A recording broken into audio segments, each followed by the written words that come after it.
Assalamualaikum warahmatullahi wabarakatuh. Dari Indriyorejo Gresik, Gus. Ini saya bertanya, saya itu ketika berangkat ke majelis ini beberapa kali itu saya sering saya terkadang diajak ngomong, ada yang ngajak ngomong gitu. Dan ada pertanyaan-pertanyaan yang harus saya tanyakan di majelis ini. Ternyata setelah sampai di majelis ini, pertanyaan itu sudah kebetulan dibahas juga. Itu yang pertama. Jadi ketika perjalanan itu saya ada pertanyaan, ternyata sini sudah dibahas. Yang kedua, ketika si salik ini sedang suluk menuju wusul ke hadapan Allah Subhanahu wa taala, kita dihadapkan dengan alam mukasyafah. Nah, kebetulan saya ini kalau diajak ngomong di khalayak ramai untuk menjelaskan dinut tauhid, terus terang saya masih belum mampu. Tetapi di alam mimpi Allah memperjalankan saya bisa menjelaskan yang saya awali dengan penjelasan sebuah nama. Ketika sudah bisa menyebut sebuah nama, pasti tahulah wujudnya, dan terus penjelasan-penjelasan itu saya menjelaskannya itu di banyak orang, di khalayak ramai. Dan orang yang saya jelaskan itu tertawa, tapi saya tidak merasa kecewa, tidak sedih, karena yang saya rasakan yang tertawa, yang tersenyum itu Allah menurut saya. Ini penjelasannya bagaimana, Gus? Matur suwun. Assalamualaikum warahmatullahi wabarakatuh. Waalaikumsalam warahmatullahi wabarakatuh. Innallaha ya'lamu ma fis sudur. Inilah Mak, pertanyaan pertama itu mendidik terhadap hati kita supaya tidak ada iktikad, keyakinan bahwasanya manusia itu tahu apa yang ada di dalam hati kita. Pertanyaan tadi. Yang kedua, justru menunjukkan bahwasannya segala apapun yang terkandung di dalam hati manusia hanya Allah yang tahu. Apakah itu dirahasiakan ataukah itu tidak dirahasiakan, sama saja. Dari pendidikan tauhid ini supaya Anda tidak beriman pada makhluk, supaya hati Anda tidak bersaksi dan mengimani sumber apa jawaban itu dari makhluk. Justru malah mendidik kepada kita untuk bersikap seperti apa yang Rasulullah pernah sampaikan, yang berupa innama ana basarum mithlukum. Aku iki podo ambek awakmu rek, podo makhluke. Gak selayaknya lah makhluk itu punya sifat digungne. Tidak selayaknya lah manusia itu memiliki sifat agung, sifat mulia, sifat puja.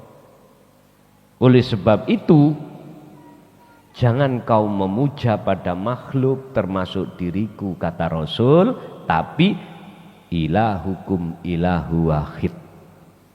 Pujilah, pujalah, sembahlah siapa yang aku sembah. Siapa dia? Yaitu ilahu wahid. Ilahun wahidun.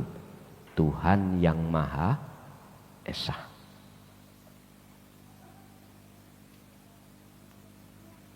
Keesaan Allah inilah Bapak Ibu yang mestinya umat manusia hatinya harus bisa untuk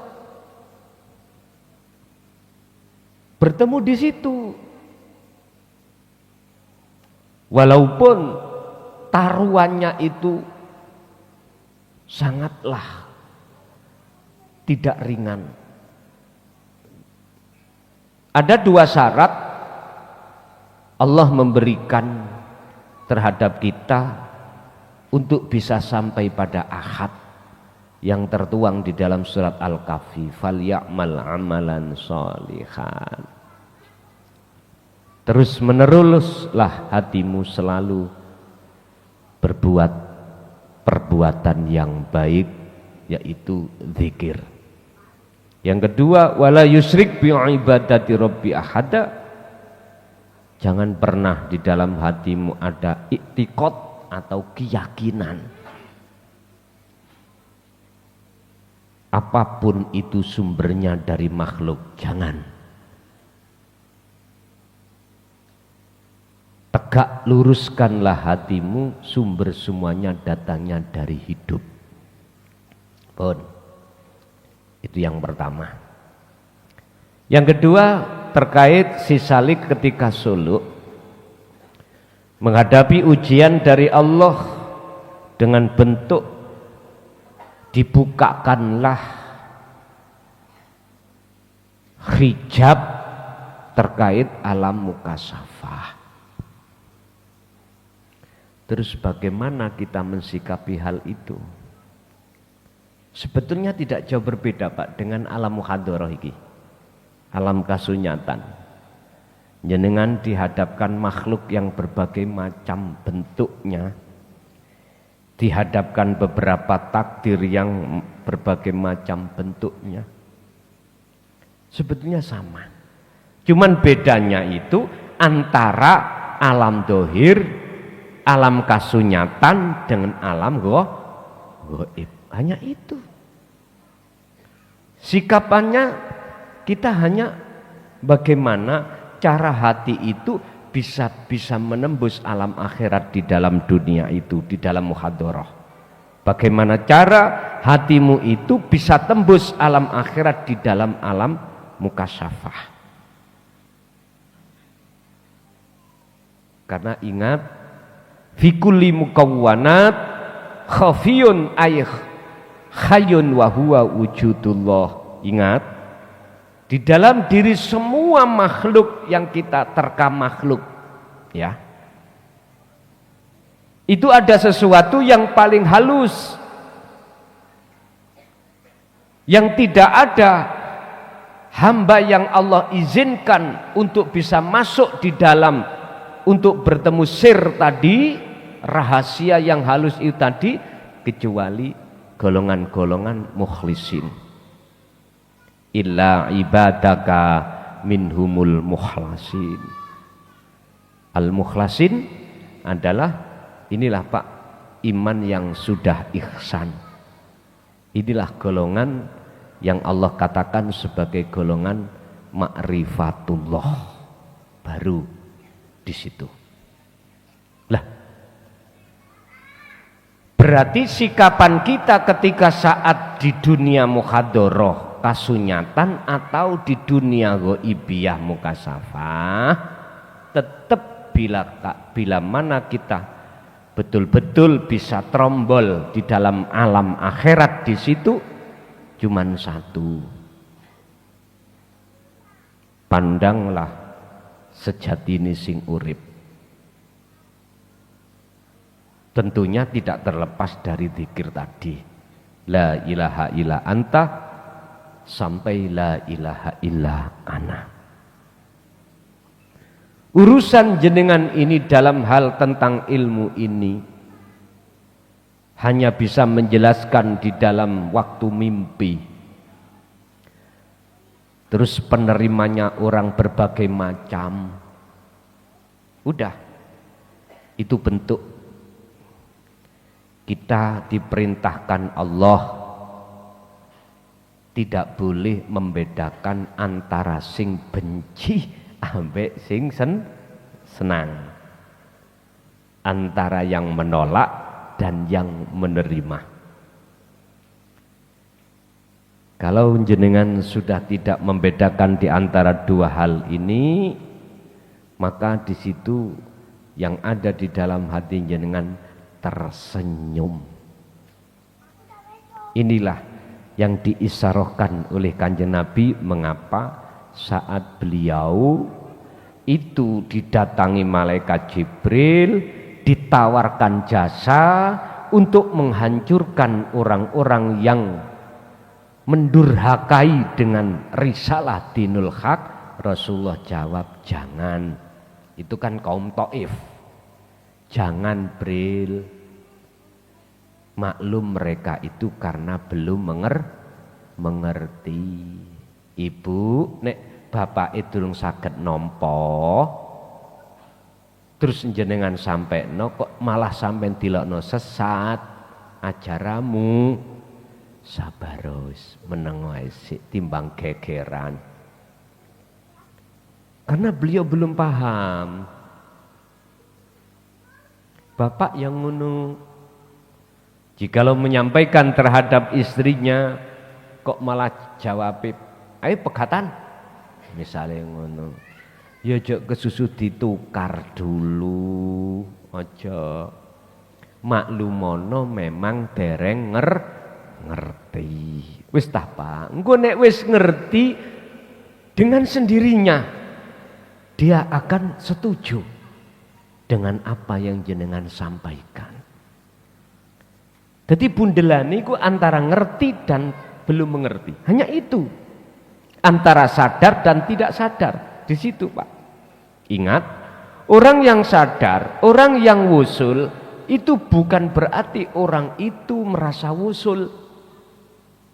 Orang yang wusul atau orang yang mengerti bukan berarti orang itu merasa ngerti. Orang yang ngerti sebenarnya, orang yang wusul sebenarnya, yaitu orang yang sudah tidak merasa dirinya ngerti atau dirinya wusul. Niki bukan bahasa bulet, Pak. Bahasa sing bingungno memang. Makanya kalau boleh saya tarik kesimpulan, jenengan belajar ilmu tauhid itu jenengan belajar tambah goblok, tambah bodoh, gak malah tambah ya iku sing kudu sampean goleki. Ingat, dalam hal sifat wajibnya Allah 20 itu ada sifat mokhal. Artinya sifat wajib Allah itu akan menjadi sifat mokhal kita. Mokhal itu kebalikan. Nek Allah wujud berarti kita Adam. Tidak ada. Cuman bagaimana caranya hati ini bisa menetapkan bahwasanya makhluk ini gak wujud, padahal nyatane realitane meja wujud. Lah ngoten nggih. Sering saya katakan, kembalilah kau ke asalmu. Asalmu itu tidak ada. Adanya sebab diadakan yang ada. Kalau kau kembali kepada asal, maka akan tahu sejatine kita itu enggak ada. Ketika Anda sudah merasa tidak ada, disitulah akan nyata sebetulnya yang ada. Aku sekolah tutuk insinyur, gak tahu son ngrungokno pelajaran sing kok gagas iki. Ya wis kayak pengalaman ae rapopo. Ingat Pak, ketika proses manusia untuk kembali kepada yang ada inilah masa kritis kita, di mana nafsu bertengger di dalam dada kita menghalang-halangi wa yasudduna an sabilillah, menghalang-halangi jenengan. Jangan sampai jenengan iki masuk di dalam golongan surat Al-Hijr ayat 40. Illa ibadaka minhumul mukhlasin. Ini.